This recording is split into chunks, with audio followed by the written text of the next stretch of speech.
원주입니다. 영월의 술샘 박물관은 오랫동안 만성 적자에 시달리며 예산 낭비라는 지적을 받아왔습니다.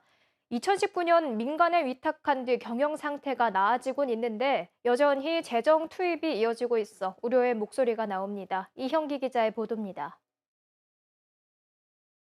붉은 기둥들이 하늘 높이 솟아올랐습니다. 건물 전체가 하나의 작품처럼 꾸며진 영월 젊은 달 Y파크입니다. 전시는 140억 원을 들여놓고 만성적자에 시달려온 술샘 박물관입니다. 2017년 영월구는 경영 전문화로 적자에서 벗어나겠다며 이곳의 운영을 전문기관에 맡겼습니다. 특히 시설을 새 단장하는 데 드는 돈 28억 원 말고는 재정을 더 투입하지 않겠다고 했습니다. 최근 영월구는 이곳에 15억 원을 더 들여 컨벤션 시설을 만들겠다는 계획을 내놨습니다. 회의 시설을 확충해 관광객을 끌어모으겠다는 겁니다. 컨벤션 역할을 할 수 있는 그런 시설을 좀 더 규모는 크지 않지만 보강을 해서 좀 더 시설이 좀 더 활성화되고 발전될 수 있도록. 앞서 2년 전에는 2억 넘는 돈을 들여 주차장을 추가로 조성했습니다. 재개장 당시 시설 확충을 하고도 주차장이 20여 면밖에 없었던 겁니다. 이뿐만이 아닙니다. 2019년엔 의회 동의 없이 26억 원을 시설비로 더 쓴 사실이 드러나 영월군의회에 질타를 받기도 했습니다. 애초 약속과는 달리 군 예산이 계속 들어가고 있다는 비판이 나옵니다. 특히 시설을 새 단장한 지 얼마도 되지 않아 증개축이 추진되는 등 애초 청사진부터 부실했다고 지적합니다. 주촌문화복지센터는 회의실도 있어요.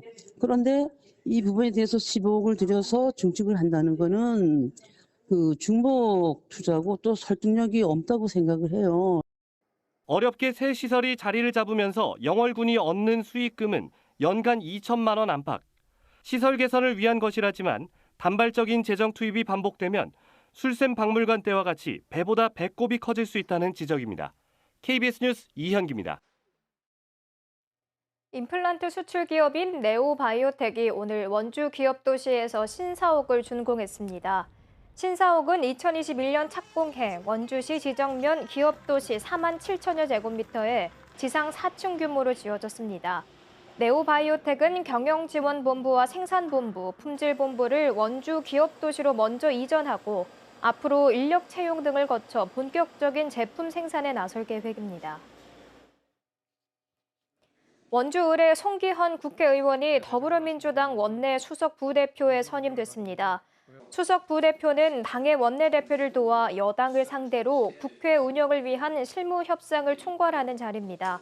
송 의원은 박광훈 신임 원내대표를 도와 당의 쇄신을 이루고 정부와 여당과는 대화와 타협을 통해 협치를 이루도록 하겠다고 밝혔습니다. 원주시가 레포츠 관광 허브 도시로의 도약을 선언했습니다.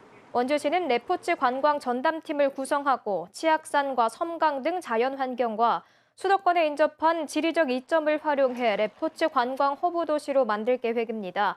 특히 치악산을 활용한 산악자전거 등 산악 레포츠와 섬강 유형 래프팅, e스포츠 대회 유치 등 새로운 분야의 사업 발굴에 적극 나섭니다.